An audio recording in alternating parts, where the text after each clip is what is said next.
good morning, good afternoon, and good evening, depending on when you are watching this video.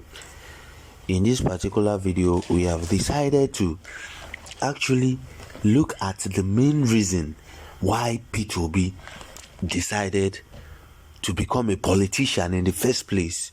Now, this video is going to explain every detail. Just watch this video and tell us what you think. Does it really mean good for the country, or is this for personal gain? We would want you to comment at the end of this video, and also let us know whether you are obedient, whether you are articulated, or whether you are how do I put it? I don't know, the APC own, but tell us whether you are ready for the military as a youth. So watch this video. I never even slept in my village for one day, but something happened that made me to decide this is enough. And what was that? Coincidentally, in 1999, Professor B.C. Nwosu ran to be governor of Anambra State. In the primary, he lost. Professor B.C. Nwosu. I wasn't part of the election. I wasn't in the party. I wasn't a party member. In 2001, they found out that the governor then wasn't doing what he expected, and a group of people approached him and say, you plan to contest in 2003. Professor B.C. Nwosu turned to the group and said, I'm going to be 60 in 2003. Nobody, no 60-year-old can govern Anambra State. It's a very difficult state. You need a young man between 40 and 45 who is successful on his own, who can be able to battle all the problems. And he was asked, this happened in December 2001, and he was asked, as Professor B.C. Nwosu, actually December 2000, not 2001, sorry, that he should give them somebody.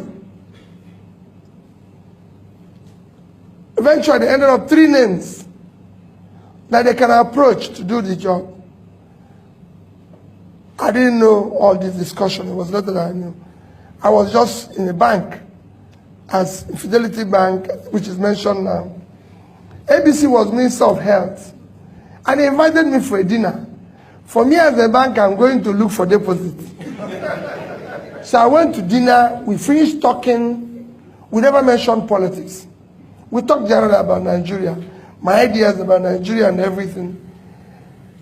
And finished dinner, I left for Lagos. He didn't tell me about politics. But in April, the people went back to him. He told them, I have 3 candidates. 1, P2B, 2, P2B, 3, P2B. Go and look for him. The people came from his office to my office and talked about politics. And I told them I used the word, over my dead body. At 40, I was chairman of the bank. I was the highest investor in the bank. I had interest in 3 banks where I was seated on the board. I'm enjoying myself. I don't have anything. I fly every week. I go to London and come back first class. So what is this man talking? Go and get involved with this madness. That year, I had always done courses in various schools. Every year, I spent at least a week. Usually it's 2 weeks, 3 weeks in school. That's taking me to Harvard, to Columbia, Oxford, Cambridge. I've been to all of them. That year I was going to Kellogg Graduate School to do a program that was for 6 weeks. So in June that year, I went to Kellogg. The man who founded Kellogg Graduate School, Professor Dean Jacob, it was his last year. He founded the school in 1957. 2001 was the last year he taught and retired. And he took us on what they call global economy. After 1 month of being in this class, this man never mentioned anything about Africa. A day before he concluded the lecture, everybody in Chicago the hall was full of top business leaders. A day before that, the final day, when he finished, I raised my hand and said, "You never said anything about Africa." He said, "You want to know about Africa?" I said, "Yes. I paid $40,000 for this course." And nothing was mentioned about the continent I came. He said, "I'll tell you about Africa tomorrow." The next day, which was his last day, he finished and said, "You want to know about Africa? It's important I'll tell you this story." I said, "Yes." He said, "There's nothing called African economy." He said, "Nobody plans with Africa." I was so, you can imagine how I feel. He turned to me and said, "Peter, can you give me 10, 20-year plan of your country?" You know, the hall was full. I was courageous enough. I said, "Yes." Even when I know there was not even tomorrow. Next one for 1 month. I said, "Yes."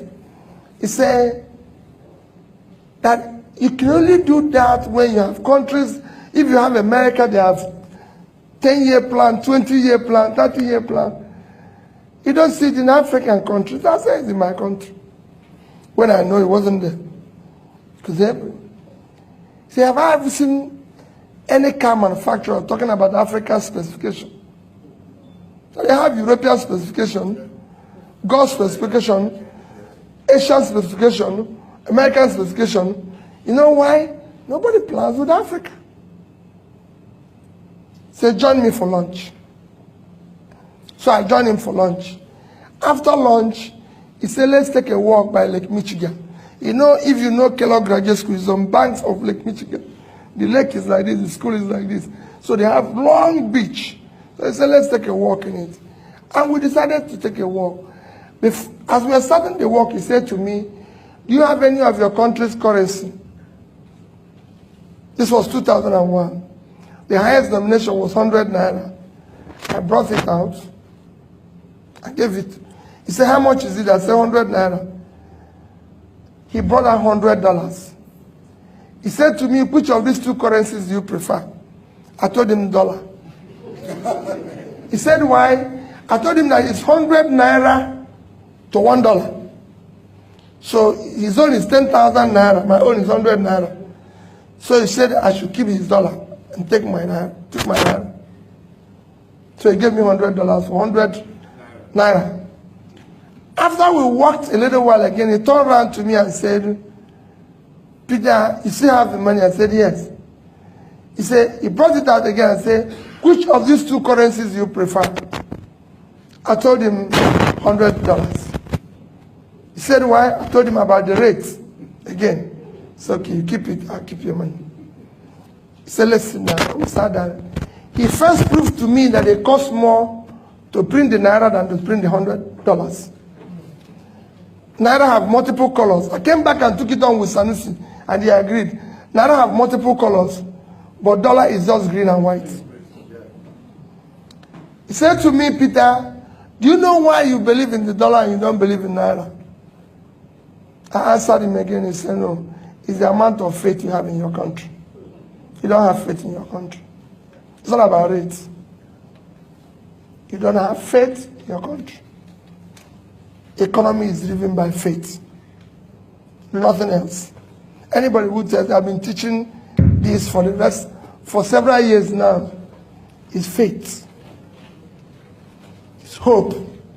That is what those plans I'm talking to is all about. 10 years, 20 years. It's hope. Nobody's sure what is going to happen in 10 years. But countries do give their people hope. But there's a sense of hopelessness in your place. That's why you prefer this currency. I've served on various boards and various committees and everything. And he went on and on to tell me about his life. And he convinced me that Japanese people keep their money in yen, not the rates. Chinese in Chinese yuan. Malaysians in Malaysian ringgit, Singapore in Singaporean dollars. He went on, then there was no euro.